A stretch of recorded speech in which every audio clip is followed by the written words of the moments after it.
Hi అండి అందరికీ. ఇదైతే ఆషాఢం చివరి రోజనమాట. నేను మా చెల్లి గోరింటాకు పెట్టుకుందామని చెప్పి గోరింటాకు దొంగతనం చేయడానికైతే వెళ్ళామనమాట. మాకు ఇక్కడైతే అస్తమానం వానలు పడతానే ఉన్నాయి. అప్పుడే ఒక 1 వీక్ బట్టి మీ ఏరియాలో ఎలా ఉంది అనేది కామెంట్ చేయండి. ఓ చెట్టు చూసాము, దానికి మొత్తం కాయలే ఉన్నాయి. దాంతో కోయడం కష్టమవుతుందని వేరే చోట ఉంటదని చెప్పి అక్కడికెళ్ళాము. అక్కడైతే ఏకంగా గోరింటాకు చెట్టే లేకుండా చేశారు. ఆషాఢం ఎఫెక్ట్స్ అనమాట ఇయన్నీ. ఇంకేం చేస్తాం, ఇంక చేసేదేం లేకుండా లేదు కాబట్టి వచ్చి ఫస్ట్ చూసిన చెట్టు దగ్గరే తెంపినంత వరకు తెంపుదాంలే అని చెప్పి కోస్తున్నామనమాట.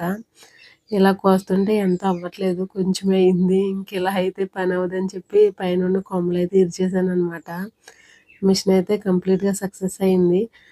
సరే వెళ్ళిపోదాం, ఇందాకొచ్చిన దారి వేరే దారి వెళ్దామనంటే ఇక్కడ చెట్టు ఉంది కదా మీకు చూపిచ్చాను. ఆ చెట్టు మందార పూలైతే కోసేస్తుంది. దేవుడి పూజకనుకుంటున్నారేమో, కాదు దాని హెయిర్ కేర్‌కనమాట. ఇయన్నీ కోస్తుంది. ఆళ్ళొస్తారేమో నాకు ఓ పక్క నుంచి భయమేస్తుందనమాట. దీనికైతే భయం గట్టా ఏమి ఉండదు. కొంచెం డేర్ అండ్ డాషింగ్ మా చెల్లి. అలా వెళ్ళిపోయి అటు నుంచి వెళ్దాం పదా అని చెప్పి కోస్తుంటే ఆళ్ళొత్తారేమో అని భయపడుతుంది. నడు నడు అంటే ఇది రావట్లేదు. ఇదైతే మా ఊరు చెరువనమాట. చిన్నప్పుడు ఇందులో స్నానాలు చేసేవాళ్ళం. ఇంటికొచ్చాక గోరింటాకైతే రుబ్బేసి పెట్టేసుకున్నాను కాళ్ళకి, చేతులకి. మిషన్ సక్సెస్‌ఫుల్‌గా కంప్లీట్ అయింది. గోరింటాకైతే చాలా పండింది. ఆషాఢం కంప్లీట్ అయిపోయింది. అంతే ఈ వీడియో. Bye bye.